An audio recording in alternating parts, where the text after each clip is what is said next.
All right, lovelies. I thought I'd better give you another update, and I want to get a couple of things off my chest as well. Still down, obviously, and it's going to be 6 months, roughly, before I hear back from the Department for Work and Pensions about whether my tribunal appeal is successful. However, they do seem to have found my missing documents that they lost. So that's a positive, I guess. So I just have to figure out what the hell I'm going to do for the next 6 months. I don't really feel capable of getting back to work, but I don't feel that I really have any choice. So I'm going to try to next week. I do feel that I've been letting people down, my patrons, channel subscribers and everything, even though I've filled the space on the YouTube channel with guest content. And thank you so much to everybody that contributed to that. But I just basically got no choice.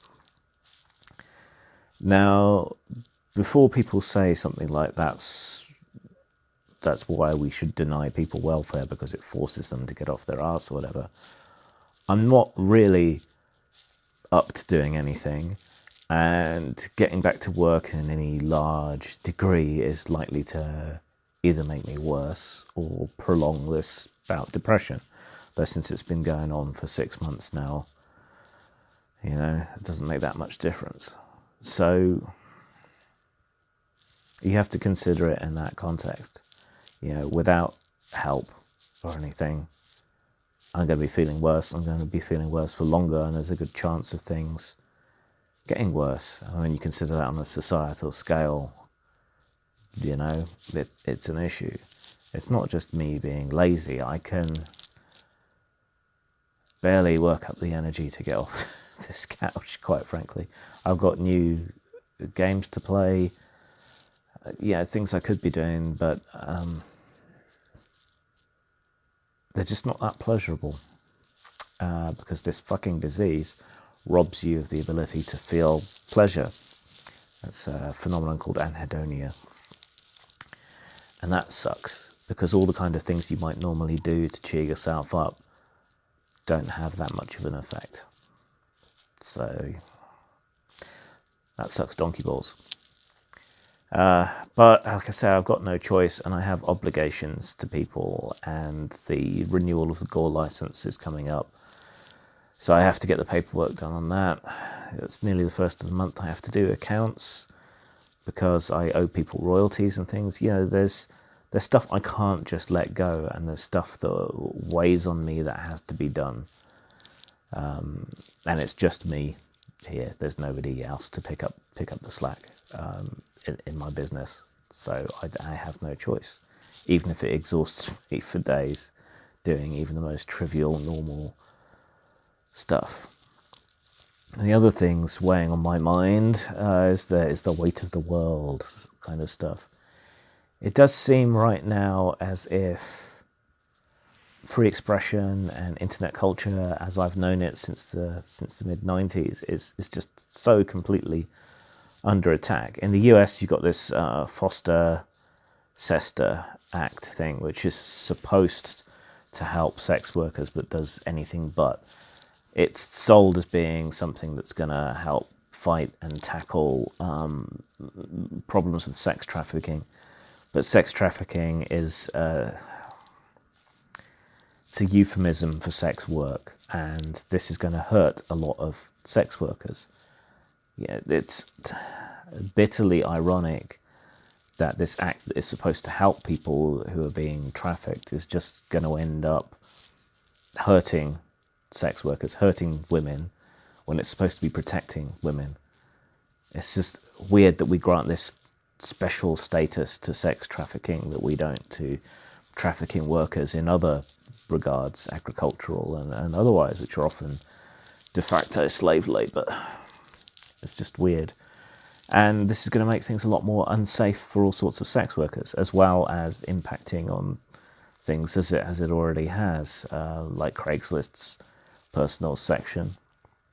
And it's a weakening in the protection that websites have had against liability for things that have been said or hosted on their site. So previously, it wasn't perfect, but a site like Craigslist or whoever couldn't be held accountable if someone committed a criminal act or posted, say, child porn or something onto their service.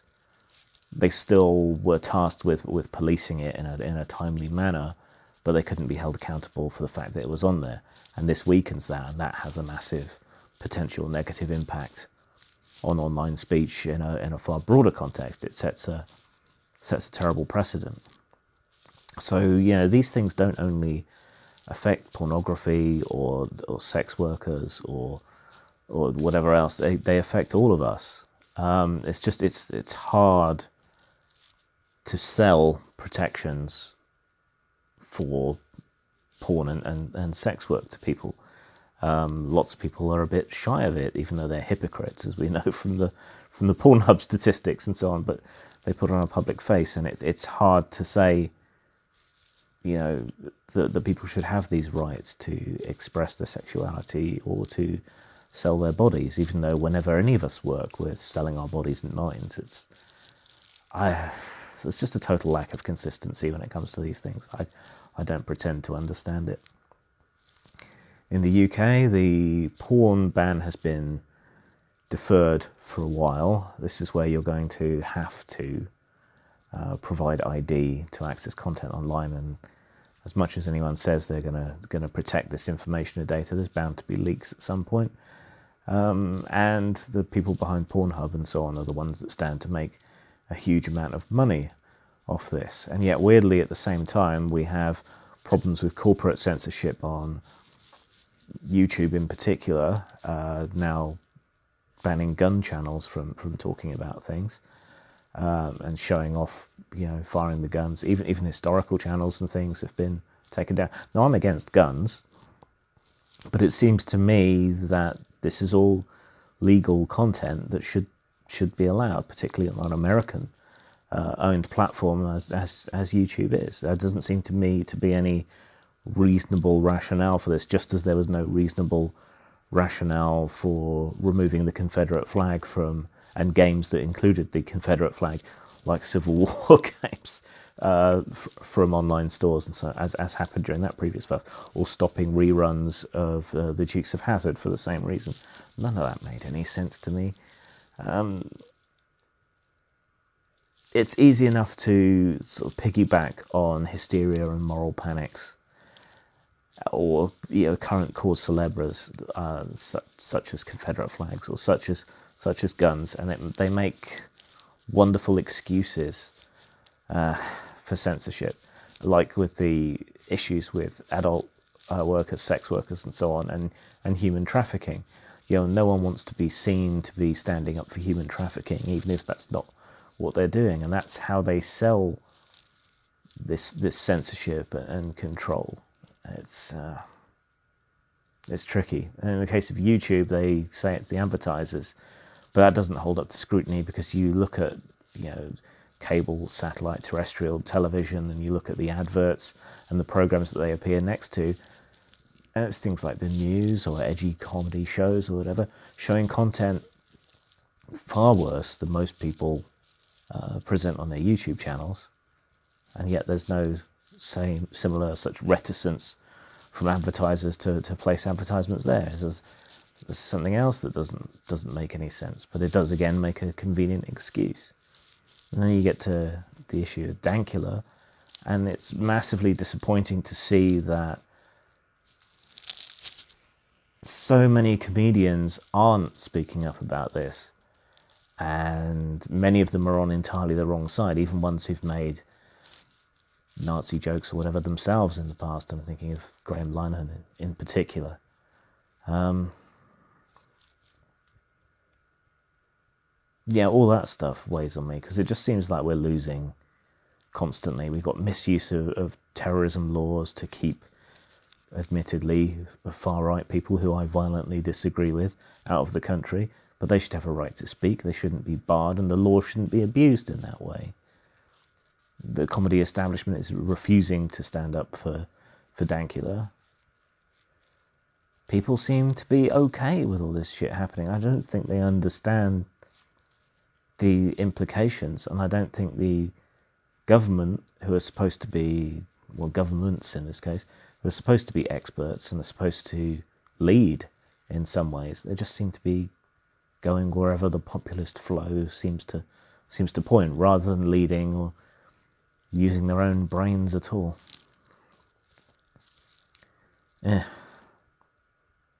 Maybe in solidarity we should all tell horrible jokes online wherever we can, in solidarity with Dankula.